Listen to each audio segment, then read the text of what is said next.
ल गाइस यो चाहिँ सप्तकोशी है, सप्तकोशी नदी। सप्तकोशी नदीमा 7 वटा नदी मिसिएर बनेको छ साथीहरू। तपाईहरुलाई कसलाई थाहा छ सबैजनाले कमेन्ट गर्नु होला। वहाँ बोट आयो हेर्नुस्, तुफानमा बोट आयो है साथीहरू, तुफानमा बोट आयो। हेर्न सक्नुहुन्छ तपाईहरुले। ल झक्कास तरिकाले बोट आइदियो, पार्किङ पनि गरिदिइसक्यो।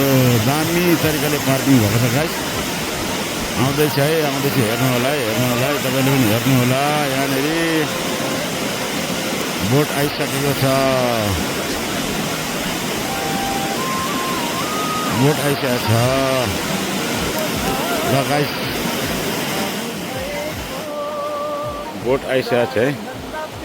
यो सप्तकोशी नदी कतिवटा नदी मिसिएर 7 वटा नदी मिसिएर बगेको छ।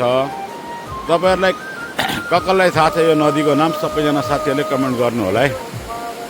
ल अनि कुन ठाउँबाट हेर्दै हुनुहुन्छ, मेरो च्यानलमा नयाँ हुनुहुन्छ भने सबैजनाले लाइक कमेन्ट सब्स्क्राइब गर्नु होला है। र भिडियो अन्तिमसम्म हेरेर साथ सपोर्ट गरिदिनु होला साथीहरू। Thanks for watching guys, bye by.